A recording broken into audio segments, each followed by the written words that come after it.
Hey guys, my name is Nora Franche, and welcome to the podcast Grateful Blessed Mess, daily reflections for those in the 12 steps. I am a fellow 12-stepper and certified mindset coach, and I am here to introduce you to the value of mindset coaching in your 12-step journey. So if you feel like you are stuck in the steps, if you're slipping and sliding with your abstinence, mindset coaching may help you as it did me, and you can find me at catholicmindsetcoaching.com. These episodes are meant to invite you in to consider the truths of 12-step wisdom and to join in the very real struggle of living them in action. I hope that it feels almost like a mini meeting, and I invite you to contribute your own share on the Grateful Blessed Mess Facebook group to keep the discussion going.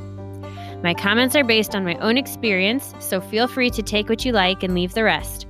But my hope is to encourage you on your own daily 12-step journey.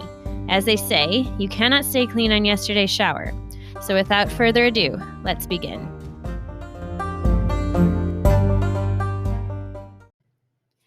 Hey guys, we are reading from Daily Reflections. Let's see, we are doing May 3rd's Cleaning House on page 132. Somehow, being alone with God doesn't seem as embarrassing as facing up to another person.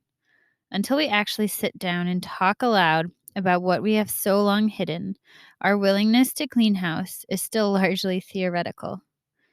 That is from the AA 12 and 12, page 60. It wasn't unusual for me to talk to God and myself about my character defects, but to sit down face to face and openly discuss these intimacies with another person was much more difficult. I recognized in the experience, however, a similar relief to the one I had experienced when I first admitted I was an alcoholic. I began to appreciate the spiritual significance of the program, and that this step was just an introduction to what was yet to come in the remaining 7 steps. Yeah, there is something way more vulnerable about telling another person out loud what you've done. And I think that's for so many reasons. What is top of mind right now is that we can't control how they're going to perceive and interpret our behavior or what judgments they might make of us.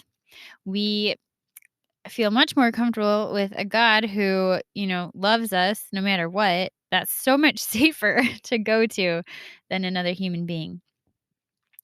But what you find in program is that you are not judged, that you are loved, where you cannot even love yourself.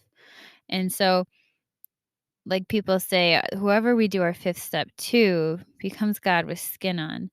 But there's something, because we are physical beings, because our sensory experience of the world is like the first way that we experience being, we need this sensory way of someone we can see, someone we can hear, someone we can talk to, and someone that we cannot control. We need to gift ourselves to them in this way to heal to our full capacity. And while it is scary, and I don't want to diminish that, there are a lot of ways that doing your 5th step is, it's uncomfortable, but it's not as uncomfortable as you make yourself when you use your substance, when you relapse. It is not as uncomfortable as the difficulty that you have in relationships when you are not sober inside and out. And so while it is intimidating, every single person who's done one will tell you that they're none the worse for it, and that likely, more often than not, 99.9% of the time, they're far better for it. And it allows you to move forward in your recovery. And I know if you're anything like me, you might have to do it more than once. And if you're anything like me, go to confession. Then you get to do the ultimate step 5.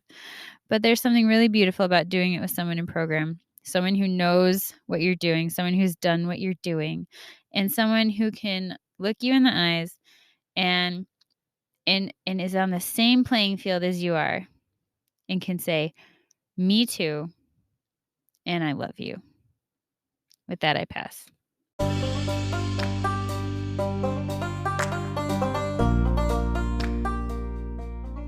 Thank you so much for listening to today's episode. If you feel that mindset coaching could help you on your 12-step journey, please feel free to reach out and find me at catholicmindsetcoaching.com. This is not a replacement for 12-step work. This is something outside of the 12 steps. It is simply something that has a heart for the 12 steps and those who are in it. And so, welcome. If you are here, chances are you may also be a bit of a mess, and I hope that you can learn to find some gratitude in the blessings that have come from your messes.